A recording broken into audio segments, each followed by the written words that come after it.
ఇప్పుడు నేను నా నా నేను పరిచయం ఉన్నోళ్ళకి నా గురించి చెప్పక్కర్లేదు.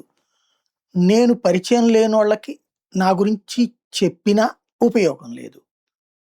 నా గురించి వ్యతిరేకంగా చెప్పేవాడి మాటలు నమ్మి, నా గురించి ఆలోచించేవాడిని నేనేం కన్విన్స్ చేయగలుగుతాను? ఇదే వ్యూహం తెలుగుదేశం జగన్ మీద చేసేటటువంటిది. ఏంటంటే, జగన్ మంచివాడు కాదు. అతను దుర్మార్గుడు. వాళ్ళు ఎవరిని నాశనం చేయాలన్నా సరే, వాళ్ళ క్యారెక్టర్ అసాసినేషన్ చేస్తారు. వ్యక్తిత్వ హననం చేస్తారు. అది దేవేంద్ర గౌడ్ బయటికెళ్ళినప్పుడైనా జరిగింది. చిరంజీవి పార్టీ పెట్టినప్పుడైనా జరిగింది. మోడీని వ్యతిరేకించినప్పుడైనా జరిగింది.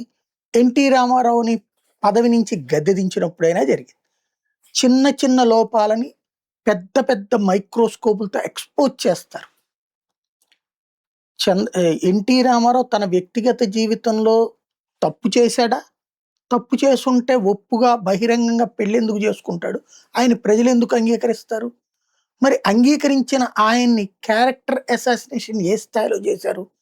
లక్ష్మీపార్వతి లక్షల కోట్లు తినేస్తుందని ఎట్లా ప్రచారం చేశారు? లక్ష్మీపార్వతి దగ్గర ఇవాళేమన్నా ఉందా? అసలేమన్నా దొరికిందా?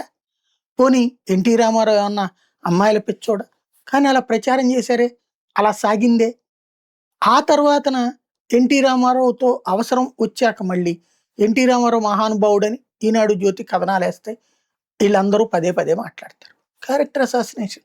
ఆ టైంలో ఆయనంతటి అసలు ఈ భూమి మీద పనికిరానటువంటోడు ఆయన. ఆ తర్వాత ఇవాళ ఆయనే లోక పురుషుడు, యుగ పురుషుడు. అలాగే నరేంద్ర మోడీ ఇవాల్టి రోజున అసలు ఆయన దేశాన్ని అద్భుతం చేస్తున్నాడు. ప్రపంచాన్ని అద్భుతంగా మారుస్తున్నాడు. ఇలాంటి వ్యక్తి ఎప్పుడో వచ్చుంటే అసలు దేశం ఎంత అద్భుతంగానో ఉండేది. అంతకుముందు అరెరె! నరేంద్ర మోడీ పెళ్ళాన్నే చూసుకోనోడు, తల్లిని పట్టించుకోనోడు, బాధ్యతలు లేనటువంటోడు, ఇట్లాంటోడు టీ అమ్ముకోవడానికి కూడా పనికిరాడు. ఇది వాళ్ళే అన్నారు. అది వీళ్ళే అన్నారు. ఇప్పుడు వాళ్ళ ప్రధాన ఉద్దేశం జగన్మోహన్ రెడ్డి. అతను చాలా రాక్షసుడు. ఆళ్ళ నాన్న కూడా ఆయనే చంపించేసాడు. ఆళ్ళ అమ్మని ఏడిపిస్తున్నాడు. ఆళ్ళ చెల్లిని ఏడిపిస్తున్నాడు. వీళ్ళంతా చాలా దుర్మార్గులబ్బా! ఇదే మాట పదే పదే చెప్పాలి. ఆ పదే పదే చెప్తున్నప్పుడు జగన్ గురించి ఆలోచించేటప్పుడు చిన్న చిన్న ఇష్యూస్‌ని భూతద్దంలో చూడాలి. మైక్రోస్కోప్‌లో చూడాలి.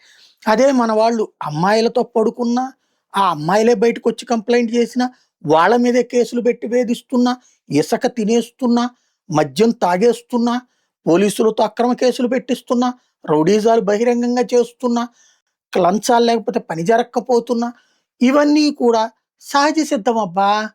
అదే జగన్ టైంలో జరిగినియి అనుకోండి, రాక్షసుడబ్బా! ఇదే ప్రస్తుతం మనం చెప్పదలుచుకున్నది, చేయదలుచుకున్నది.